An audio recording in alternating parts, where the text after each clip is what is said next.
আসসালামু আলাইকুম সুপ্রিয় দর্শকবৃন্দ, আজ আমরা জানব হযরত খুবাইব রাদিয়াল্লাহু আনহু এর সেই অলৌকিক ঘটনা যেখানে একজন সাহাবী তার শেষ নিঃশ্বাস পর্যন্ত ছিলেন অটল, ধৈর্যশীল এবং একনিষ্ঠ আল্লাহর বান্দা। খুবাইব ইবনে আদি রাদিয়াল্লাহু আনহু ছিলেন একজন আনসার সাহাবী যার নিবাস ছিল মদিনায়। তিনি ছিলেন বদর যুদ্ধের একজন অংশগ্রহণকারী। তিনি সবসময় রাসূলুল্লাহ সাল্লাল্লাহু আলাইহি ওয়াসাল্লাম এর পাশে থাকতেন, কিন্তু একদিন একটি প্রতিশোধমূলক ষড়যন্ত্রের শিকার হন তিনি। রাসূলুল্লাহ সাল্লাল্লাহু আলাইহি ওয়াসাল্লাম এর সময় একবার কিছু কাফির এসে বলেছিল তারা ইসলাম গ্রহণ করতে চায় এবং শিক্ষকের দরকার। কিছু সাহাবীকে পাঠানো হয়েছিল তাদের শিক্ষা দিতে। তাদেরই একজন ছিলেন খুবাইব রাদিয়াল্লাহু আনহু। কিন্তু এটি ছিল একটি ফাঁদ। তাদের ধরা হয় আর খুবাইব রাদিয়াল্লাহু আনহুকে বিক্রি করে দেওয়া হয় মক্কায় কাফিরদের কাছে। এই কাফিরদের একজন ছিলেন হযরত খুবাইব রাদিয়াল্লাহু আনহু এর হাতে নিহত এক কাফিরের আত্মীয়।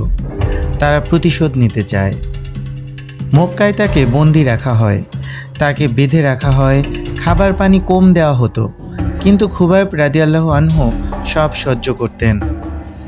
এমনকি বন্দিত্বে থাকাকালীন একজন মহিলা তাকে দেখেছে যে তিনি আকাশের দিকে তাকিয়েছিলেন এবং বলছিলেন, হে আল্লাহ, আমার শেষটি হোক শহীদের মতো। তখন একদিন কুরাইশরা তাকে বের করে আনে কাটা গাছের নিচে, তাকে ক্রুশ বেঁধে হত্যা করতে চায়। কিন্তু হযরত খুবাইব রাদিয়াল্লাহু আনহু বলেন, আমাকে 2 রাকাত নামাজ পড়ার সুযোগ দাও। তারা অবাক হয়ে তাকে অনুমতি দেয়। তিনি শান্তভাবে নামাজ পড়েন, যেন কোনো ভয়ই তাকে স্পর্শ করেনি। নামাজ শেষে বলেন, আমি চাইলে অনেক লম্বা নামাজ পড়তে পারতাম, কিন্তু যাতে তোমরা না ভাবো আমি মৃত্যু ভয়ে দেরি করছি তাই সংক্ষেপ করলাম। এরপর তাকে হত্যা করা হয়, কিন্তু শহীদ হওয়ার সময়ও তার মুখে ছিল প্রশান্তি। তিনি বলেন, আল্লাহর কসম, আমি চাই না রাসূলুল্লাহ সাল্লাল্লাহু আলাইহি সাল্লামের পায়ে একটি কাঁটা ফুটুক আর আমি নিজে নিরাপদ থাকি। হত্যার পর তাকে ক্রুশবিদ্ধ অবস্থায় কাটা গাছে ঝুলিয়ে রাখা হয় বহুদিন, কিন্তু আশ্চর্যের বিষয় হলো তার লাশ কখনো পচেনি, দুর্গন্ধ হয়নি। এমনকি পাখিরা তার লাশের আশেপাশে গিয়ে বসত, যেটা সাধারণত হয় না। এ ছিল আল্লাহর অলৌকিক রহমত, এক শহীদের মর্যাদা যার ঈমান পাহাড়ের মতো দৃঢ় ছিল। এই ঘটনা আমাদের শেখায় ঈমান, সাহস ও নামাজের শক্তি কত গভীর হতে পারে। যারা আল্লাহ ও তার রাসূলের জন্য জীবন দেন, আল্লাহ তাদের সম্মানিত করেন। আজ আমাদের নিজেদের প্রশ্ন করা উচিত, আমরা কি খুবাইব রাদিয়াল্লাহু আনহু এর মতো ধৈর্যশীল? বিপদের মুখেও কি আমরা নামাজ কায়েম করি? ঈমান কি আমাদের কাছে এতই গুরুত্বপূর্ণ?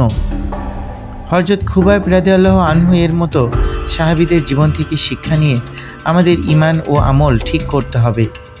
আল্লাহ যেন হযরত খুবাইব রাদিয়াল্লাহু আনহু এর মতো সাহাবীদের জীবন থেকে শিক্ষা নিয়ে আমাদের ঈমান ও আমল ঠিক করতে হবে। আল্লাহ যেন আমাদের সেই ঈমান দান করেন। আমরা সবাই বলি আমিন। এই ঘটনা যদি আপনাদের হৃদয় ছুঁয়ে যায়, অবশ্যই একটি লাইক দিবেন, শেয়ার করুন প্রিয়জনদের সাথে, আর ইসলামিক জীবনভিত্তিক আরও ভিডিও পেতে চ্যানেলটি সাবস্ক্রাইব করুন। সাহাবীদের জীবন আমাদের জন্য পথের আলো। আল্লাহ হাফেজ।